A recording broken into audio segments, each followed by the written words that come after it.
IMF का $7 अरब bail out package. Pakistan और IMF के दरमियान कर्ज प्रोग्राम पर जायजा मुज़ाकरात आज से शुरू होंगे। बेल आउट पैकेज के तहत $1 अरब की अगली किस्त पर मुज़ाकरात के लिए आईएमएफ का जायजा मिशन आज इस्लामाबाद पहुंचेगा। आईएमएफ आइंदा माली साल 2025-26 के बजट के लिए तजवीज़ देगा। आईएमएफ की रजामंदी की सूरत में ही तनख्वाहदार तबके को रिलीफ मिलने का इम्कान।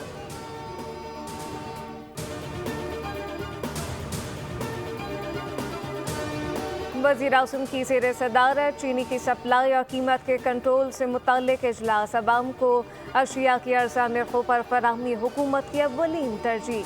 वज़ीर-ए-आज़म की चीनी की कीमतों पर कंट्रोल के हवाले से सख्त इक़दाम की हिदायत। अशिया की कीमतें कंट्रोल करने के हवाले से कोताही बर्दाश्त नहीं होगी।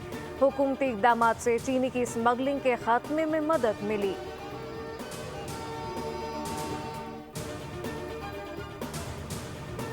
अगर दोबारा कोई 12 अक्टूबर मुसल्लत न हुआ तो पाकिस्तान 2 साल में माशी बहरान से निकल जाएगा। वज़ीर-ए-आज़म शहबाज शरीफ के मुशीर बराए सियासी उमूर राना सनाउल्लाह का फैसलाबाद में तकरीब से खिताब कहा कि मिनॉरिटी कार्ड समेत दीगर प्रोग्राम का मकसद आसानी फराहम करना है। महंगाई की रफ्तार 38 से 40% थी, हम इसे 3 से 4% तक लाए। सिर्फ मीडिया का चौथा सतून ही मुल्क को आगे लेकर चलेगा। मुखालफिन को कारकर्दगी के खिलाफ कोई नुक्ता नहीं मिलता तो सरकारी इश्तेहारात को इशू बनाने की कोशिश करते हैं।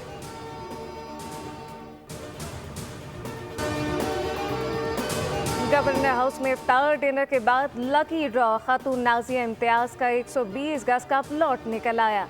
नाज़िया इम्तियाज खुशी से आबदीदा। गवर्नर सिंध ने खातून को मुबारकबाद दी। खातून ने कहा कि शौहर कंपनी में ड्राइवर है, किराए के मकान में रहती हूँ, 2 जवान बेटियां हैं। गवर्नर सिंध ने दोनों बेटियों के लिए 2.5 लाख रुपए देने का ऐलान कर दिया।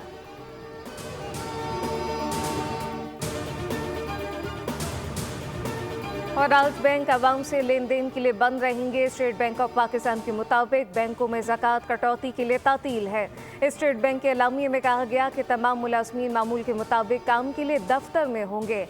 सेविंग अकाउंट में 1,79,689 रुपये या इससे ज़ायद रकम हुई तो ज़कात कटौती होगी।